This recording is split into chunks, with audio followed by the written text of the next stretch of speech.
ಹೊಳೆನರಸೀಪುರದಲ್ಲಿ ಅತ್ಯಾಚಾರ ಪ್ರಕರಣಕ್ಕೆ ಸಂಬಂಧಪಟ್ಟಂತೆ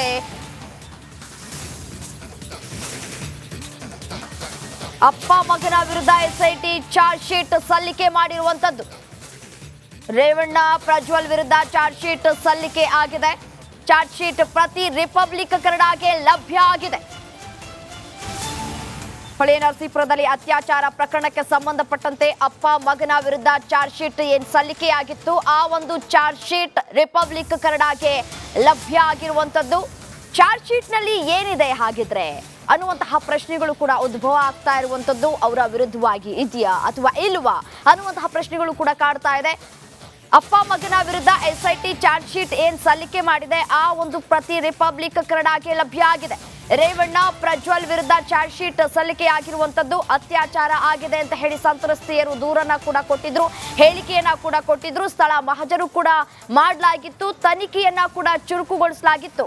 ಇನ್ನೂ ಕೂಡ ಪ್ರಜ್ವಲ್ ಎಸ್ಐಟಿ ವಿಚಾರಣೆಯನ್ನ ಕೂಡ ಎದುರಿಸ್ತಾ ಇದ್ದಾರೆ. ಒಂದ್ ಕಡೆ ರೇವಣ್ಣ ರಿಲೀಫ್ ಆಗಿದ್ರು, ಇದೀಗ ಚಾರ್ಜ್ ಶೀಟ್ ಪ್ರತಿ ರಿಪಬ್ಲಿಕ್ ಕನ್ನಡಗೆ ಲಭ್ಯ ಆಗಿದೆ. ಚಾರ್ಜ್ ಶೀಟ್ ನಲ್ಲಿ ಏನ್ ಉಲ್ಲೇಖವನ್ನ ಮಾಡಲಾಗಿದೆ ಅನ್ನುವಂತಹ ಪ್ರಶ್ನೆಗಳು ಕೂಡ ಉದ್ಭವ ಆಗ್ತಾ ಇದೆ. ಮಾಜಿ ಸಚಿವ ಎಚ್.ಡಿ. ರೇವಣ್ಣ ವಿರುದ್ಧ ಚಾರ್ಜ್ ಶೀಟ್ ಸಲ್ಲಿಕೆಯಾಗಿದ್ದು, ಚಾರ್ಜ್ ಶೀಟ್ ಅನ್ನ ಎಸ್ಐಟಿ ಸಲ್ಲಿಕೆ ಮಾಡಿದ್ದೆ ರೇವಣ್ಣ ವಿರುದ್ಧ. ಪತ್ನಿ ಭವಾನಿ ಶಿಫಾರಸು ಪ್ರಕಾರ ಸಹಾಯಕರ ನೇಮಕವನ್ನ ಮಾಡಲಾಗಿತ್ತಂತೆ. ಗುತ್ತಿಗೆ ಆಧಾರದಲ್ಲಿ ಅಡುಗೆ ಕೆಲಸಕ್ಕೆ ಸಹಾಯಕರ ನೇಮಕ ಕೂಡ ಆಗಿತ್ತು. ಹಾಸ್ಟೆಲ್ನಲ್ಲಿ ಅಡುಗೆ ಸಹಾಯಕ್ಕೆ ಸಂತ್ರಸ್ತೆಯನ್ನ ನೇಮಕ ಕೂಡ ಮಾಡಲಾಗಿತ್ತು. ಸಂತ್ರಸ್ತೆಯನ್ನ ಮನೆ ಕೆಲಸಕ್ಕೆ ಒಂದ್ ಕಡೆ ಬಳಕೆ ಕೂಡ ಮಾಡಿಕೊಂಡಿದ್ರು ಮಾಜಿ ಸಚಿವರು. 2019ರಿಂದ 2022ರವರೆಗೆ ಮನೆ ಕೆಲಸಕ್ಕೆ ಬಳಸಿಕೊಳ್ಳಲಾಗಿತ್ತು. 2020ರಲ್ಲಿ ಭವಾನಿ ಮನೆಯಲ್ಲಿ ಇಲ್ಲದ ಸಂದರ್ಭದಲ್ಲಿ ರೇವಣ್ಣ ದೌರ್ಜನ್ಯವನ್ನ ಎಸಗಿದ್ರು. ಸ್ಟೋರ್ ರೂಮ್ಗೆ ಕರೆಸ್ಕೊಂಡು ಹಣ್ಣನ್ನ ನೀಡ್ತಾ ಇದ್ರು ರೇವಣ್ಣ. ಎಲ್ಲರೂ ಹೋದ ಬಳಿಕ ಸಂತ್ರಸ್ತೆಯ ಜೊತೆಗೆ ಲೈಂಗಿಕ ದೌರ್ಜನ್ಯವನ್ನ ಎಸಗಿದ್ರು ಅನ್ನುವಂತಹ ಡೀಟೇಲ್ಸ್ ಲಭ್ಯ ಆಗಿದೆ. ಅಂದ್ರೆ ಚಾರ್ಜ್ ಶೀಟ್ ನಲ್ಲಿ ಉಲ್ಲೇಖವನ್ನ ಮಾಡಲಾಗಿರುವಂತದ್ದು. ಆ ಚಾರ್ಜ್ ಶೀಟ್ ಏನು ಉಲ್ಲೇಖ ಆಗಿದೆ, ಆ ಒಂದು ಪ್ರತಿ ರಿಪಬ್ಲಿಕ್ ಕನ್ನಡಗೆ ಲಭ್ಯ ಆಗಿದೆ. ಕೈ ಹಿಡಿದು ಎಳೆದು ಮೈ ಕೈ ಮುಟ್ಟಿ ಹತ್ರ ಎಳೆದು ಲೈಂಗಿಕ ದೌರ್ಜನ್ಯವನ್ನ ಎಸಗ್ತಾ ಇದ್ರು ಅನ್ನುವಂತಹ ಆರೋಪವನ್ನ ಮಾಡಿದ್ರು ಸಂತ್ರಸ್ತೆ.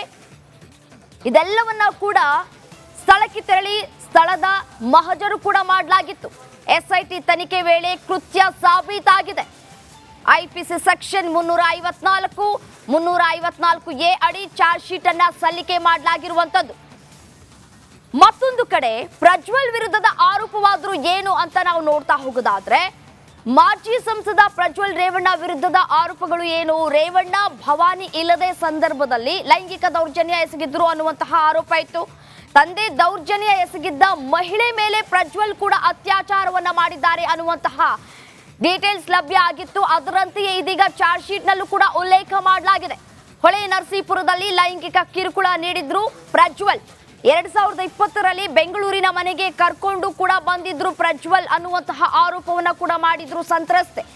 ಮನೆ ಸ್ವಚ್ಛತೆಗೆ ಅಂತ ಹೇಳಿ ಸಂತ್ರಸ್ತೆಯನ್ನ ಕರ್ಕೊಂಡು ಕೂಡ ಬರಲಾಗಿತ್ತು. ಇದೇ ವಿಚಾರಕ್ಕೆ ಸಂಬಂಧಪಟ್ಟಂತೆ ಮತ್ತಷ್ಟು ಡೀಟೇಲ್ಸ್ ನೀಡ್ತಾ ಹೋಗ್ತಾರೆ ನನ್ನ ಕಲೀಗ್ ಸುನಿಲ್ ಧರ್ಮಸ್ಥಳ ನೇರ ಸಂಪರ್ಕದಲ್ಲಿದ್ದಾರೆ. ಎಸ್ಎನ್ ಸುನಿಲ್, ಇದೀಗ ಈ ಹಿಂದೆಯೇ ಕೂಡ ಈಗಾಗಲೇ ಸಾಕಷ್ಟು ಆರೋಪಗಳನ್ನು ಕೂಡ ಮಾಡಿದ್ರು ಸಂತ್ರಸ್ತೆಯರು. ಎಲ್ಲ ಆರೋಪಗಳು ಕೂಡ ಇದೀಗ ಸಾಬೀತಾಗಿರುವಂತದ್ದು ಚಾರ್ಜ್ ಶೀಟ್ ನಲ್ಲಿ. ಮತ್ತು ಇನ್ನಷ್ಟು ಏನೆಲ್ಲ ಉಲ್ಲೇಖಗಳನ್ನ ಮಾಡಲಾಗಿದೆ, ಯಾವೆಲ್ಲ ಆರೋಪಗಳನ್ನ ಕೂಡ ಮಾಡಿದ್ರು, ಅದೆಲ್ಲವೂ ಕೂಡ ಈ ಒಂದು ಚಾರ್ಜ್ ಶೀಟ್ ನಲ್ಲಿ ಇದೆಯಾ? ಡೀಟೇಲ್ಸ್ ನೀಡ್ತಾ ಹೋಗೋದಾದ್ರೆ.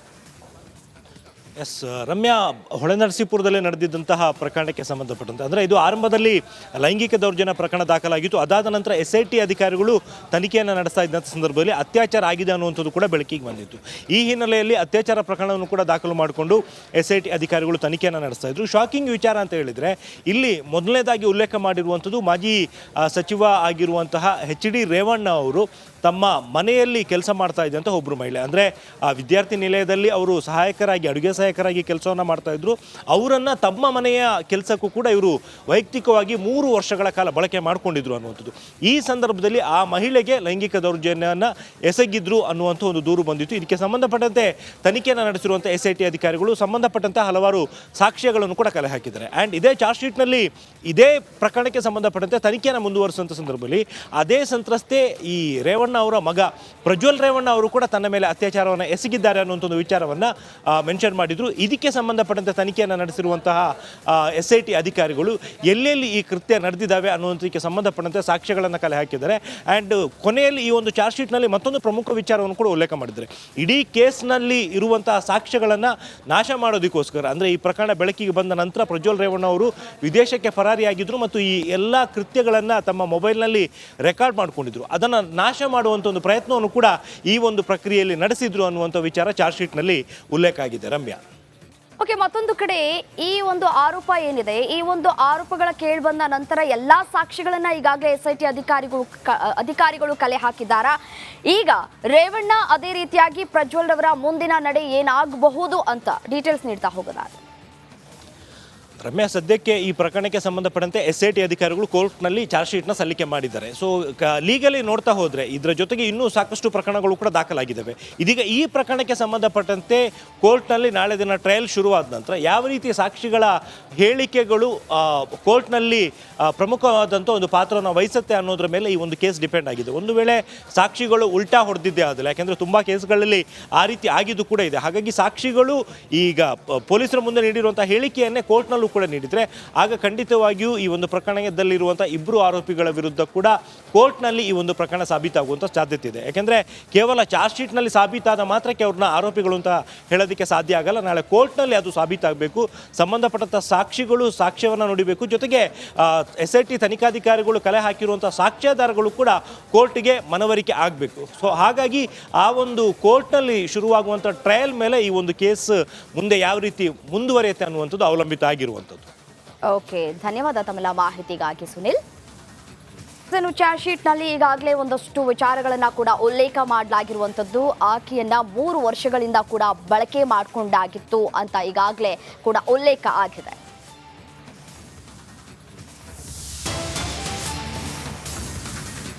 ಕಾರ್ಕಳದಲ್ಲಿ ಗ್ಯಾಂಗ್ ರೇಪ್ ನಡೆದಿರೋ ಆರೋಪ ಘಟನೆಯ ಬಗ್ಗೆ ಪ್ರತಿಕ್ರಿಯೆಯನ್ನ ಕೊಟ್ಟಿದ್ದಾರೆ ಸಿಎಂ ಸಿದ್ದರಾಮಯ್ಯ. ಮಾಧ್ಯಮಗಳ ಪ್ರಶ್ನೆಗೆ ಉತ್ತರಿಸದೆ ಹೋಗಿದ್ದಾರೆ ಸಿಎಂ. ಬಿಜೆಪಿ ಆರೋಪಗಳಿಗೂ ಸಿಎಂ ನಿರುತ್ತರ.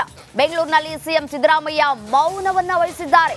ಯಾವುದೇ ಪ್ರಶ್ನೆಯನ್ನ ಕೇಳಿದ್ರು ಮಾಧ್ಯಮದವರು ನೋ ರಿಯಾಕ್ಷನ್, ಯಾವುದೇ ರೀತಿಯಾದಂತಹ ರಿಯಾಕ್ಷನ್ ಕೊಡದೆ, ಯಾವುದೇ ಹೇಳಿಕೆಯನ್ನು ಕೂಡ ಕೊಡದೆ ಸಿಎಂ ಹೊರ ನಡೆದಿದ್ದಾರೆ. ಕಾರ್ಕಳದಲ್ಲಿ ಗ್ಯಾಂಗ್ ರೇಪ್ ನಡೆದಿತ್ತು. ಆ ವಿಚಾರಕ್ಕೆ ಸಂಬಂಧಪಟ್ಟಂತೆ ಸಿದ್ದರಾಮಯ್ಯನವರ ಬಳಿ ಪ್ರಶ್ನೆಯನ್ನು ಕೂಡ ಮಾಡಲಾಗಿತ್ತು.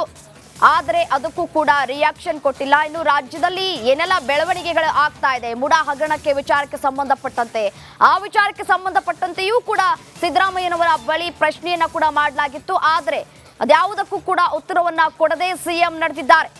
ನೋ ರಿಯಾಕ್ಷನ್, ಯಾವುದೇ ಪ್ರಶ್ನೆಗೂ ಕೂಡ ರಿಯಾಕ್ಷನ್ ಕೊಟ್ಟಿಲ್ಲ.